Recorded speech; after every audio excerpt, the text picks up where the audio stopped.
లీ అనే వ్యక్తిని చూపించడంతో movie start అవుతుంది. లీ ఒక అడవి ప్రాంతంలో ఉంటాడు. అతను ఈ రాత్రి గడపడానికి ఒక ప్లేస్ కావాలి. సో, అతను ఒక ఓల్డ్ లేడీ కనిపిస్తే, "ఈ రాత్రి నేను ఇక్కడ ఉండడానికి ఏదైనా ప్లేస్ ఉందా?" అని అడుగుతాడు.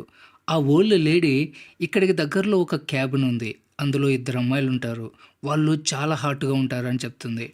ఆమె మాట విని లీ ఆమెకి థాంక్స్ చెప్పి వెళ్ళిపోతాడు. తర్వాత అడవిలో మనకి నీనా అనే అమ్మాయి కనిపిస్తుంది. ఆమె అడవిలో తిరుగుతూ ఉంటుంది.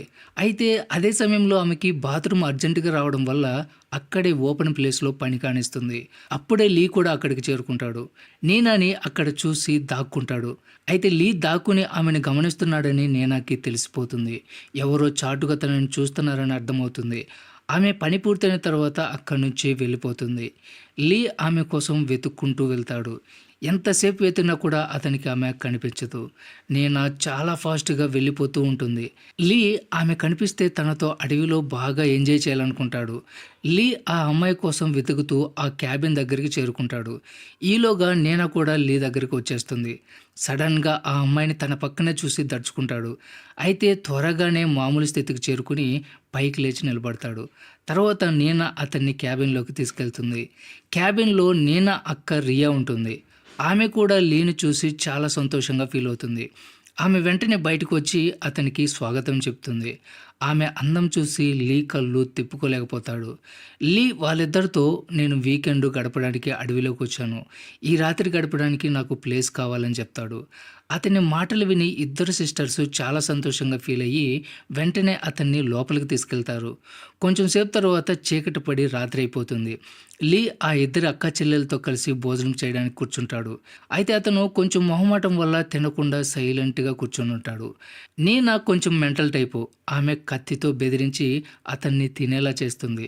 లీ ఆమె దెబ్బకు భయపడి వెంటనే భోజనం తినేస్తాడు. లీ ఆమె ప్రవర్తనకి ఆశ్చర్యపోయినప్పటికీ ఆమె తమాషా చేస్తుందని లైట్ తీసుకుంటాడు. తర్వాత భోజనం చేసేటప్పుడు రియా లీ కాళ్ళ మీద చేతులు వేస్తూ ఉంటుంది. నీనాకి సైగలు చేస్తుంది. అప్పుడు నీనా డైరెక్ట్‌గా పర్సనల్ పార్ట్ పట్టుకుంటుంది. లీ వాళ్ళిద్దరి దెబ్బకి సిగ్గుతో చచ్చిపోతూ ఉంటాడు. కొంచెం సేపు తర్వాత లీ తన గదిలో కూర్చొని ఇంటికి ఫోన్ చేసి తన గురించి చెప్పాలనుకుంటూ ఉంటాడు. అయితే అతని ఫోన్‌లో సిగ్నల్ ఉండదు. అదే సమయంలో రియా డోర్ ఓపెన్ చేసుకొని లోపలికొస్తుంది. లీతో, "ఈరోజు నేను నీ ఇంజిన్ పవర్ చెక్ చేయాలనుకుంటున్నాను" అంటుంది. లీ దగ్గరికి వెళ్ళి అతని చెవిలో, "నువ్వేమీ చేయొద్దు. అన్నీ నేనే చేస్తాను. నువ్వు కేవలం ఎంజాయ్ చెయి" అంటుంది. తర్వాత ఆమె అన్నీ విప్పేసి లీతో పండగ చేసుకుంటుంది.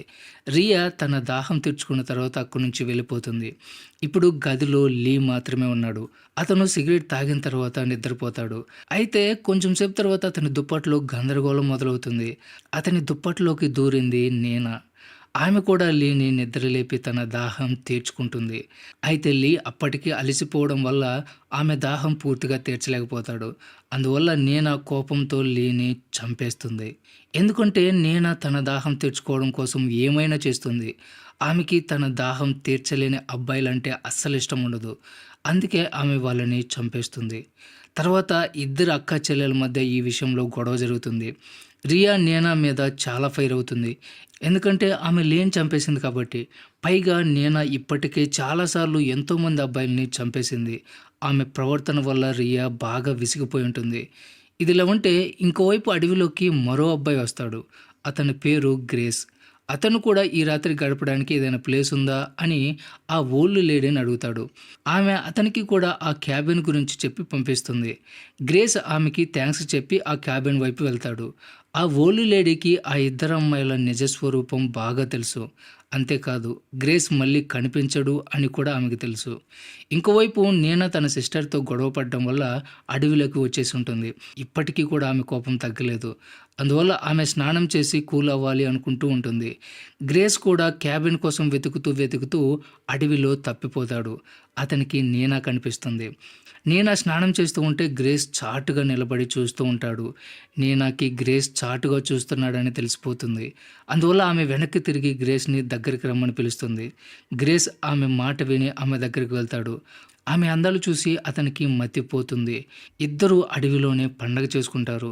ఇంకోవైపు రియాకి నేనా గురించి దిగులుగా ఉంటుంది. ఎందుకంటే ఆమె కోపంలో తన సిస్టర్‌ని ఎక్కువగా తిట్టేసింది. ఈలోగా నేనా గ్రేస్‌ని తీసుకొని ఇంటికి వచ్చేస్తుంది. రియా అందాలు చూసి గ్రేసు చూపు తిప్పుకోలేకపోతాడు. గ్రేస్ రియాతో "నేను అడవిలో సరదాగా ఫోటోస్ తీయడానికొచ్చాను. ఈ రాత్రి గడపడానికి నాకు ప్లేస్ కావాలంటాడు. రియా వెంటనే అతన్ని లోపలికి తీసుకెళ్తుంది. వాళ్ళిద్దరూ లోపలికి వెళ్ళడం చూసి నేనాకి కోపం వస్తుంది. ఎందుకంటే నేనాకి బాగా తెలుసు రాత్రైతే రియా గ్రేస్‌తో ఎంజాయ్ చేస్తాడు అని. కొంచెం సేపు తర్వాత ముగ్గురు కలిసి భోజనం చేస్తూ ఉంటారు. నిజానికి రియా చాలా బాగా వంట చేస్తుంది. గ్రేస్ ఆమె వంట తిని బాగా పొగుడుతూ ఉంటాడు. భోజనం చేస్తూ గ్రేస్ వాళ్ళిద్దరిని వాళ్ళ ఫ్యామిలీ గురించి అడుగుతాడు. వాళ్ళు "మా పేరెంట్స్ ఇదే క్యాబిన్‌లో ఉండేవాళ్ళు. మేము కూడా ఇక్కడే పుట్టాం. వాళ్ళు చనిపోయినప్పటి నుంచి మేము ఇక్కడే ఉంటున్నామని చెప్తారు. కొంచెం సేపు తర్వాత చీకటి పడిపోతుంది. రియా గ్రేస్‌కి గది చూపిస్తుంది. వెళ్ళే ముందు "నీకు నిద్ర పట్టకపోతే నన్ను గుర్తు చేసుకో" అంటుంది. ఆమె వెళ్ళిపోయిన తర్వాత గ్రేస్ గదిలోకి వెళ్ళి రెస్ట్ తీసుకుంటూ ఉంటుంది. అతనికి ఆ గది బాగా నచ్చుతుంది. రియా బెడ్ మీద గ్రేస్‌తో యుద్ధం చేయడానికి బాత్రూంలో సిద్ధమవుతూ ఉంటుంది. కొంచెం సేపు తర్వాత ఆమె గ్రేస్ గదిలోకి వెళ్తుంది. ఇద్దరూ కలిసి రసిక యుద్ధం మొదలు పెడతారు. ఇంకోవైపు నేనా తన గదిలో ఉంటుంది. ఆమెకి గ్రేస్ మీద చాలా కోపంగా ఉంటుంది. ఎందుకంటే అతను ఆమె వేడిని చల్లార్చలేకపోయాడు. కాబట్టి ఆమె గ్రేస్‌ను కూడా చంపాలనుకుంటుంది. కానీ లీని చంపినందుకు రియా తన మీద చాలా కోపడింది. కాబట్టి ఆమె అతన్ని చంపకుండా వదిలేస్తుంది. ఇంకోవైపు పోలీసులు జెన్ అనే వ్యక్తి కోసం అడవిలో వెతుకుతూ ఉంటారు. జెన్ కూడా అడవిలో పోలీసుల నుంచి తప్పించుకుంటూ పారిపోతూ ఉంటాడు. మరోవైపు గ్రేస్‌కి నేనా గురించి తెలిసిపోయి ఉంటుంది. ఆమె ఒక సైకో అని, అతన్ని చంపడానికి కూడా వెనకాడదని గ్రహించి అతని గదిలో నుంచి బయటకు వచ్చి పారిపోతూ ఉంటాడు. అదే సమయంలో జెన్ వెనక వైపు నుంచి అతని తల మీద కొట్టి స్పృహ కోల్పోయేలా చేస్తాడు. తర్వాత రోజు రియా నేనాని లేపడానికి ప్రయత్నం చేస్తూ ఉంటుంది. ఎందుకంటే ఆమె ఇంకా నిద్రపోతూ ఉంటుంది. అప్పుడు రియా గ్రేస్ చెప్పపెట్టకుండా పారిపోయాడు అని చెప్తుంది. ఆ మాట చెప్పిన తర్వాత రియా గదిలోంచి వెళ్ళిపోతుంది. గ్రేస్ వెళ్ళిపోయాడా అనే మాట వినగానే నేనాకి చాలా కోపం వస్తుంది. అయితే ఆమె ఏమీ చేయలేదు. కాబట్టి మళ్ళీ బెడ్ మీద పడుకుంటుంది. కొంచెం సేపు తర్వాత ఒక అబ్బాయి వచ్చి డోర్ కొడతాడు. రియా డోర్ ఓపెన్ చేస్తుంది. అతను "నా వెహికల్ రిపేర్ అయింది. ఈ రాత్రి ఉండటానికి నాకు ప్లేస్ కావాలని" అడుగుతాడు. రియా అతన్ని లోపలికి తీసుకెళ్తుంది. ఆ అబ్బాయి ఎవరో కాదు, ఇతన్నే పోలీసులు అతన్ని పట్టుకోవడానికి వెతుకుతుంటారు. రియా అతనికి గది చూపించి డోర్ లాక్ చేసుకుని వెళ్ళిపోతుంది. ఆమె వెళ్ళిపోయిన తర్వాత జెన్ ఈ రాత్రి ఇక్కడే గడపాలని నిర్ణయించుకుంటాడు. తెల్లారిన వెంటనే రియాని చంపేసి వెళ్ళిపోవాలనుకుంటాడు. కొంచెం సేపు తర్వాత ఇద్దరు సిస్టర్స్ భోజనం చేస్తూ ఉంటారు. అప్పుడు రియా నేనాతో ఇంటికి ఒక కొత్త అబ్బాయి వచ్చాడని చెప్తుంది. కొత్త అబ్బాయి వచ్చాడని తెలియగానే నేనా లడ్డు దొరికినంత హ్యాపీగా ఫీల్ అవుతుంది. ఆమెకి రాత్రి అయ్యే వరకు ఎదురు చూసే ఓపిక ఉండదు.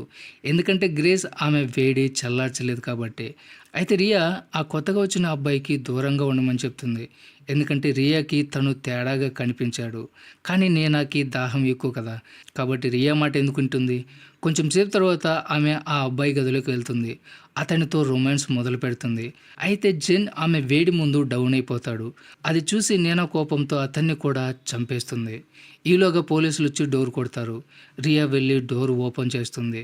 పోలీసులు జైన్ ఫోటో చూపించి "ఇతను ప్రమాదకరమైన నేరస్తుడు. ఇతన్ని మీరు చూసారా" అని అడుగుతాడు. నిజం తెలిసిన వెంటనే "అతను మా ఇంట్లోనే ఉన్నాడని" చెప్పేస్తుంది. పోలీసులు వెంటనే పరుగున ఇంట్లోకి వెళ్తారు.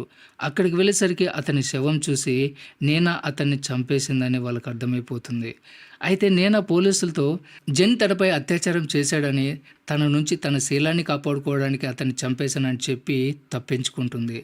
అలా ఆ తర్వాత కూడా ఆ ఇద్దరు అక్క చెల్లెలు చాలా సంతోషంగా జీవిస్తూ ఉంటారు. ఆ ఓల్డ్ లేడీ కూడా కొత్తగా వచ్చిన అబ్బాయిలందరినీ కూడా వాళ్ళ దగ్గరికి పంపిస్తూ ఉంటుంది. ఈ సీన్‌తోనే మూవీ ఎండ్ అవుతుంది. సో ఇది ఫ్రెండ్స్ ఇవాల్టి video. Don't forget subscribe. Thanks for watching.